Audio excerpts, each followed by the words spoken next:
तीन दामाद की सास पार्ट 2। अब तक आपने सुना कि कावेरी जी अपनी तीनों बेटियों ईशा, मोहिनी और सुहाना की शादी तीन घर जमाई लड़कों के साथ करवा देती है। उन्हें लगता है कि ये लड़के शायद घर का कामकाज संभाल लेंगे, लेकिन उनके तीनों घर जमाई बहुत आलसी थे। वो नौकरी भी नहीं करते थे और बाहर का काम भी नहीं। कावेरी जी ने अपनी बेटियों से कहा कि वो प्रेगनेंसी का बहाना बनाकर अपने पतियों को सबक सिखाए। अब सुनिए आगे। मम्मी, आपने जैसा कहा था हमने वैसा ही किया, लेकिन देखिए ना, विवेक का हाल तो वैसा का वैसा ही है। घर में ना सुबह का नाश्ता बनता है और ना खाना। नौकरी पर जाने की बात करूं तो खाने को दौड़ते हैं मुझे। हाँ मम्मी, मैंने भी सुमित को कितनी बार कहा कि अगर नौकरी नहीं करनी तो कोई छोटी सी दुकान ही खोल लो, घर का खर्चा कैसे चलेगा। देखो दोपहर के 12 बजने आए और जनाब अभी तक सो रहे हैं। हाँ मम्मी, ईशा और सुहाना ठीक कहती हैं। अविनाश का भी यही हाल है। जब मैंने अपनी प्रेगनेंसी के बारे में कहा तो मुझसे कहने लगा, अरे दूसरी लड़कियां तो 9-9 महीने तक नौकरी करती है, बस डिलीवरी के टाइम छुट्टी लेती है। मोहिनी, तुम भी नौकरी करो। अब मुझे कहाँ नौकरी मिलेगी। मम्मी बताओ अब मैं क्या करूँ। हे भगवान, क्या सोचकर घर जमाई दामाद लाई थी मैं कि मेरी बेटियां मेरे पास रहेंगी और खुश रहेंगी, लेकिन इन आलसी दामादों ने तो हमारी जिंदगी को भी प्रॉब्लम में डाल दिया है। मैं तो कहती हूँ मम्मी, हम लोग वापस अपनी जॉब पर जाना शुरू कर देते हैं। बता देते हैं इन लोगों को कि हमने प्रेगनेंसी का बहाना किया है। नहीं नहीं बेटा, ऐसी गलती भी मत करना। अगर तुमने ऐसा किया तो इन तीनों की आदत और ख़राब हो जाएगी।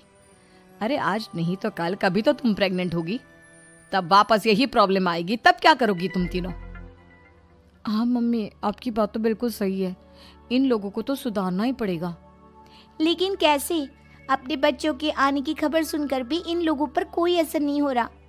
पैसे कमाने के लिए घर से बाहर निकलना ही नहीं चाहते ये तीनों। अब मेरे दिमाग में एक प्लान आया है। तुम तीनों चिंता मत करो, उन तीनों को बुलाओ, फिर मैं बात करती हूँ। थोड़ी देर बाद कावेरी जी अपने तीनों दामादों को सामने बुलाकर अपनी बात कहना शुरू करती हैं। अविनाश, सुमित और विवेक, देखो बेटा, मैं ना तुम तीनों से बड़ा प्यार करती हूँ, इसीलिए तो तुम्हें घर जमाई बना कर रखा है मैंने। अरे मम्मी जी, सीधे सीधे कहिए ना, क्या बात है। प्यार तो हम भी आपको बहुत करते हैं। अरे मम्मी जी, आपकी इज्जत भी बहुत करते हैं। अरे भाई, आपके जैसी सास और कमाने वाली बीवी सबको मिलती है क्या? हाँ मम्मी, विवेक और सुमित ठीक कह रहे हैं। आपकी बेटी से शादी करके मेरी तो ज़िंदगी ही अच्छी हो गई है। जानती हूँ मैं, और ये भी जानती हूँ कि तुम तीनों अपने अपनी बीवियों से बहुत प्यार करते हो। बेटा, बात ऐसी है कि हमारे कुल गुरु ने कहा है कि प्रेग्नेंट होने के बाद मेरी तीनों बेटियां शुरू के 4 महीने हमारे गांव में जाकर रहेगी, जहां मेरे चाचा जी रहते हैं। अरे लेकिन क्यों मम्मी, गांव में जाकर रहने की क्या ज़रूरत है इन तीनों को। वो क्या है ना बेटा, हमारे परिवार को एक श्राप है। अगर मेरी बेटियों ने यहाँ पर बच्चा पैदा करने की कोशिश की तो उनके बच्चों को कुछ भी हो सकता है। इसलिए अब से लेकर 4 महीने पूरे होने तक इन्हें गांव वाले घर में रहना पड़ेगा। हाँ तो इसमें प्रॉब्लम क्या है मम्मी जी? हम भी वहाँ जाकर रहेंगे, पिकनिक मनाएंगे। अरे भाई, बीवी जहाँ हम भी वहाँ। हाँ यार, आइडिया तो बहुत अच्छा है। शहर की ज़िंदगी में रह रहकर परेशान हो चुके हैं, अब कुछ दिन गांव में बिताएंगे। तुम लोग समझने की कोशिश क्यों नहीं करते। तुम में से कोई भी वहाँ नहीं जा सकता, और मैं यहाँ रहूँगी ना तुम तीनों के साथ। 4 महीने की तो बात है, उसके बाद ये तीनों ही लौट कर आ जाएंगी। ठीक है मम्मी जी, अब हमारे बच्चों का सवाल है तो ये तो करना ही पड़ेगा। कावेरी अपनी तीनों बेटियों को कुछ दिन के लिए घर से बाहर कहीं दूसरे शहर में रहने के लिए भेज देती है। कुछ दिनों के बाद, अरे मम्मी जी, बहुत दिन से पिज्ज़ा नहीं खाया, मंगवाइए ना। क्या बताऊं बेटा, पहले तो बेटियां खर्चा दे देती थी क्योंकि उनकी नौकरी थी, लेकिन अब तो मेरे पास पैसे ही नहीं बचे। थोड़े बहुत पैसे हैं जो बच्चों की डिलीवरी में काम आएंगे। लेकिन मम्मी जी, आपकी बेटियों को वापस आने में तो अभी बहुत वक्त बाकी है। वही सोच सोच कर परेशान हो रही हूँ। सोच रही हूँ कल से दूध भी बंद करवा देती हूँ। अब दूध वाले को देने के लिए पैसे भी तो नहीं है ना। अरे नहीं नहीं मम्मी जी, अगर दूध भी बंद करवा दोगी तो मुझे चाय कहाँ से मिलेगी, और चाय के बिना मैं तो मर ही जाऊंगा। क्या करूं बेटा, इसके अलावा हमारे पास कोई ऑप्शन नहीं है, मेरे पास पैसे ही नहीं बचे।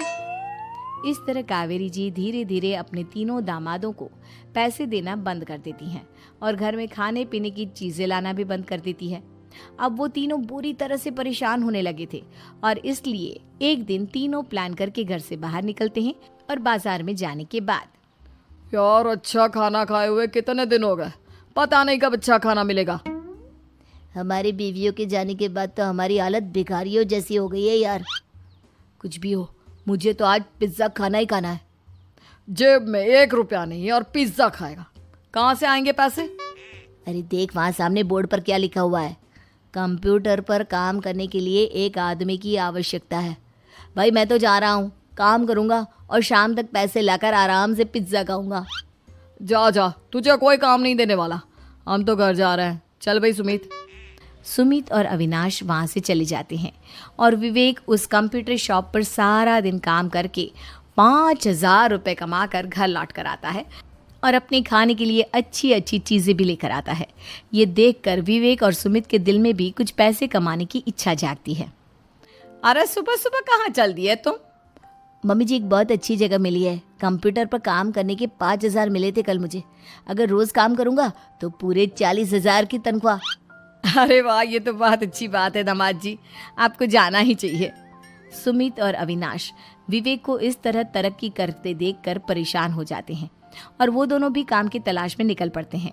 धीरे धीरे उन दोनों को भी काम मिल जाता है। अब कावेरी के तीनों दामाद छोटी मोटी नौकरी करके अच्छा पैसा कमाने लगे थे। एक दिन कावेरी उन्हें अपने पास बुलाती हैं। अरे वाह, विवेक 40,000 कमा लेता है, अविनाश 60,000 और सुमित तुम भी 40,000 के आसपास कमा ही लेते हो। कुल मिलाकर तुम अच्छे खासे पैसे कमा रहे हो बेटा। हाँ मम्मी जी, बहुत मज़ा आता है जब महीने के एंड में मोटी रकम हाथ में आती है। पूछिए मत मम्मी जी, घर में रहकर रोटी बना बना कर और तो जैसा महसूस होने लगा था मुझे तो। हाँ बेटा, तुम तीनों की बात तो बिल्कुल ठीक है और जानते हो अब तुम तीनों की पत्नियां भी वापस लौट कर आने वाली है। लेकिन मम्मी जी अभी तो उन्हें गए सिर्फ 2 महीने हुए हैं, आपने तो कहा था वो 4 महीने के बाद लौट कर आएंगी।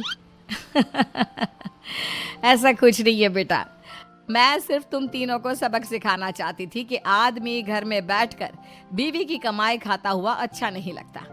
इस दुनिया में हर इंसान को मेहनत करनी चाहिए, काम करना चाहिए, चाहे वो औरत हो या आदमी, ताकि अपने परिवार को संभाल सके। कावेरी की बात सुनकर उन तीनों को अपनी गलती का एहसास होता है और कावेरी उन्हें सच बता देती है कि ईशा, सुहाना और मोहिनी शहर में ही कहीं दूसरी जगह रह रहे थे। शाम के वक्त उन तीनों की पत्नियां लौट कर आ जाती है और कावेरी जी का परिवार एक खुशहाल परिवार की तरह रहने लगता है।